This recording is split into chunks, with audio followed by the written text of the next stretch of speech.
Transportation costs are draining your paycheck way more than you think. In today's Daily Dedication Deep Dive, we break down every hidden expense and show you how to take control. Welcome back to My Dedication. This video series is all about building your budget, brick by brick. So far, we have learned why it is so important to budget, and we have gone over all of your home expenses in detail. If you are just joining us, download my free budget worksheet in the description below and follow along because we are jumping into the next category, transportation expenses. Follow along and fill out my spreadsheet or simply write these items down with pen and paper. Transportation, vehicle payments. We are eventually going to get this number to zero using the daily dedication method. But if you have car payments, write those amounts in this category. Next would be auto insurance, AAA, fuel, repairs, registration, maintenance, think oil changes, tire rotations, etc. Parking, tolls, public transit, taxis, Uber and Lyft, car wash, other, and so on. Total transportation costs at the bottom. Transportation is another hefty portion of our monthly paychecks and income, but try to get all these numbers as accurate as you can.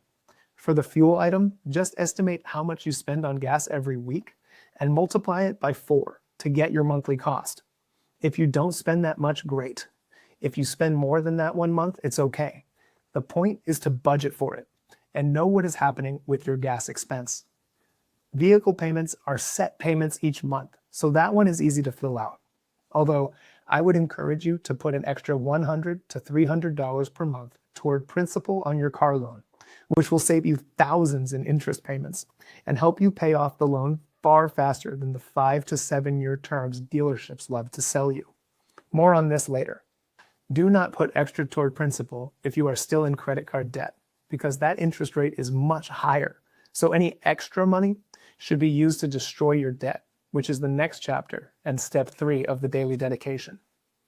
Auto insurance is typically billed yearly, or you can choose monthly payments. Many insurers offer a slight or sometimes bigger discount for paying your entire annual premium in one payment. Easier said than done, but you will get there. The monthly payment option is fine, and remember to revisit our first video series and read the how-to section on auto insurance. Many insurers nowadays offer you roadside assistance as well, which I have personally used more than I would like to over the years. I highly recommend seeing how much roadside assistance adds to your policy's cost and getting it if you can afford it. This will save you a lot of money, especially if you need your car towed to a nearby mechanic in the middle of the night.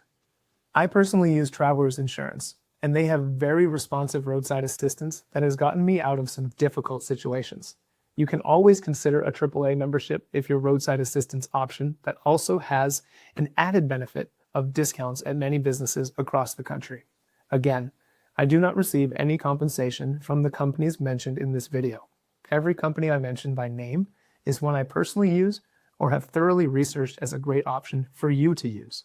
For the repairs section of your budget, and this is one I get the most questions about because it is one of the most difficult to estimate. Car repairs are the worst. Let's just get that out there. If you are not a mechanic and you don't have a mechanic in the family, be prepared to spend hundreds, if not a few $1,000s every year on car repairs and maintenance. People always ask me what amount they should estimate for car repairs and maintenance. I always like to say assume the worst and pick a higher number than you expect to pay. That way, if you have saved all year toward that higher number and you don't end up using that money, voila, you have extra money to put in savings or to destroy your debts. It's far better to overestimate this number than to underestimate it, making you borrow money from your other goals to pay for car repairs. Seriously, car repairs are awful. Whenever I buy a new used car, I like to add $2,000 a year over 10 years or $20,000 to the cost of the car just to keep me humble and to remember that the cost of the car isn't even half of the total expenses of owning it. Okay, so for your budget, you can start with $2,000 a year or just under $167 a month needed for car repairs. If you are more conservative and have an older car that may need more repairs, estimate your budget using $3,000 a year or $250 a month. That monthly cost should make you think twice before going out to the 5-course dinner downtown with your friends who seem like they can afford to do that. For the tolls section, you should also estimate this by multiplying your weekly toll cost by 4 to find the monthly cost. Always opt for your area's cheaper electronic tag option and have that account auto-reload a set amount of cash when the balance gets low. For example, I have my Texas tag account reloaded by $75 every time it gets below 20, and I share that account with my fiance for 2 cars using toll roads to get to work. I receive an email notification every time my bank account is charged the $75, so I know how many times this is happening each month, and that is where I get that number for my budget. If you can, leave earlier for work and don't use the toll roads, saving you hundreds of dollars over the year. Same principle and idea applies to parking fees. If you pay parking fees for work, simply track or estimate that weekly cost and multiply it by 4 to have an educated estimate of the monthly cost for parking. For oil changes, think about how long it takes you to drive the 5,000 to 7,000 miles between each oil change. Say 2 or 3 oil changes a year at $80 for synthetic oil at Jiffy Lube.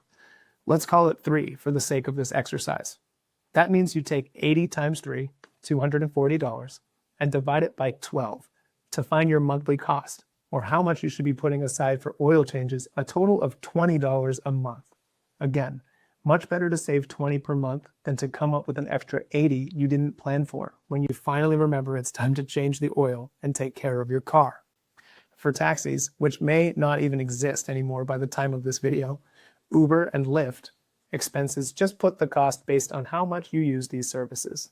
If you go out often, which you probably can't afford to do, and don't want to get a DUI, ride sharing is a must. So if you spend $40 every weekend, that's $160 a month that you put in your budget line item. I can think of about 200 better uses for that money, by the way. Just ask and I'll send you that list. I'm not joking. By the end of this exercise, you will be able to recall how much you spend on each category and item, and after a little practice, you will even know the exact day of the month each bill is and how it is withdrawn, turning you into a budget machine in full control of everything you do financially. My friends still laugh at me because they can say any expense and I'll tell them the exact amount, the day of the month it is charged, and what company is paid. This isn't to brag, it's actually very nerdy, but it is to demonstrate that complete control of your money helps to create a rich future because nothing happens to my money without me knowing about it. You work hard, and if you don't work hard, you still work a lot of hours, so you should get pissed off when the month ends and you have nothing left to show for it. I know it would piss me off, and I simply won't stand for it. Neither should you. This episode should demonstrate to you that there are so many more costs associated with transportation that most people don't think about. The car payment is barely half of the total cost of driving a car. So remember that moving forward and understand that that hefty car payment is robbing you of your future security and peace of mind. Always go with reliable and used whenever possible, especially if you are in debt and working to get out.